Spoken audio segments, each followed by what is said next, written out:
you know. Once designers had the new micro-components, they could begin to think of new things to do with them. A synthesizer is a musical instrument, but because it's a very modern electronic musical instrument using lots of high technology, it gives us so much more control over the sound than we've ever had with any other previous musical instrument. The first requisite of any musical instrument is that it has to have something to make a sound. And the synthesizer has a part that vibrates, but electronically, so you can't actually see it moving like you can see the string of a guitar or the reed of a clarinet, but it does vibrate electronically, and it's called an oscillator. The oscillator is an electrical circuit which produces regular signals. Oscillators can produce signals of different shapes. The different shapes can produce different types of sounds.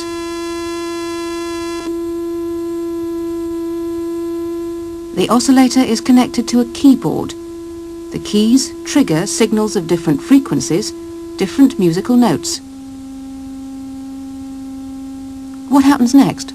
The sound passes along the audio chain from the oscillator into the filter, and there we can modify the sound by softening off those sharp points on the oscilloscope, and the softer it becomes, so the softer we hear the tone.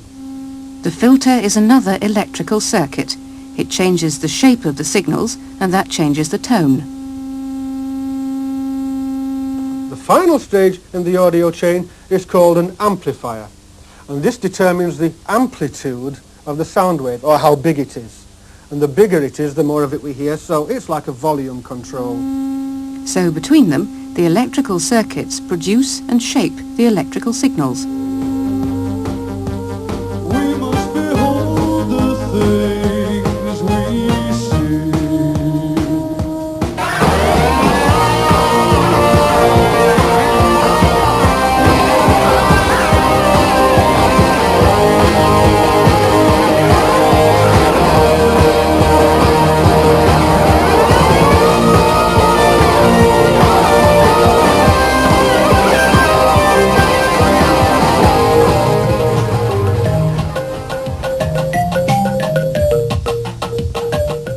At the moment, Ultravox are in the recording studio laying down the tracks for a new LP.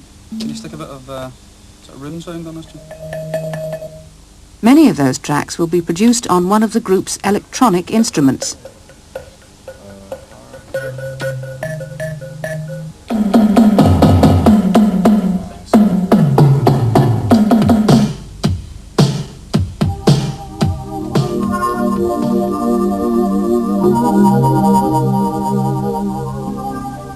Can you give us 4 in there, kid?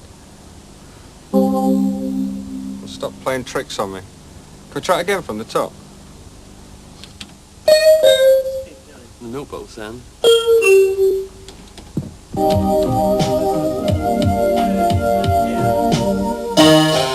Ultravox have been using synthesizers for some time. This synthesizer here is like one of the first synthesizers that was commercially available. I mean, it's quite an old one, but we still use them. They're very basic synthesizers. It's an analog synthesizer that was developed by Dr. Robert Moog quite a few years ago. The problem with these things is this is the type of synthesizer we had when I joined the band at first, and when you play sort of hot, sweaty clubs, the things we got to tune all the time. It's basically a 3 oscillator synthesizer, so you can actually switch off one of the voices, one of the oscillators, and get a very thin sound, very normal, basic sound. But when you start adding the other oscillators, giving it a bit more depth and body, you can tune these things together. You hear it tuning into itself there. And this is the actual synth that we did, the sort of Vienna part on the bass part, you know. But I mean, these things now, you can't buy them now. I mean, technology's moved on far too much to sell people things like this anymore. It's actually an antique synthesizer now. You know, it's about 15 years old. We've moved on to this type of thing now, which is a German synthesizer. Actually, this synthesizer, when you create a sound on it, it sounds as though, although you've never heard the sound before, you never heard anything like the sound before, it sounds as though it should be an acoustic instrument because it has overtones.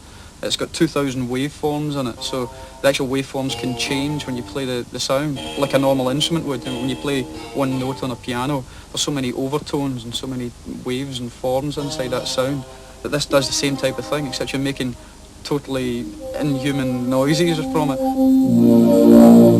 Now what we've got in this this thing today in this synthesizer is me. I mean, that's me going ah.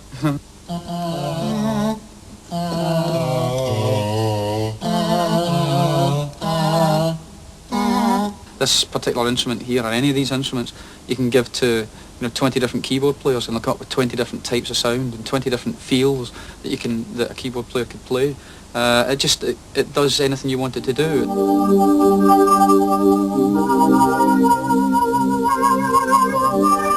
I mean, once you've actually written a song, then you've got to decide what type of sound you want to use to put this, the best way to put the song across.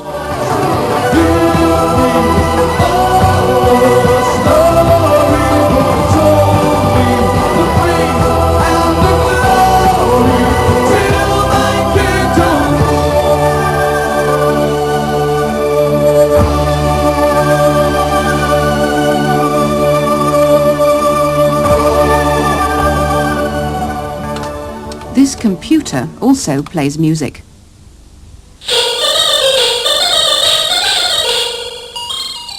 But it doesn't use oscillators, filters or amplifiers in the same way as synthesizers. In a computer, one of the most common uses of transistors is as switches.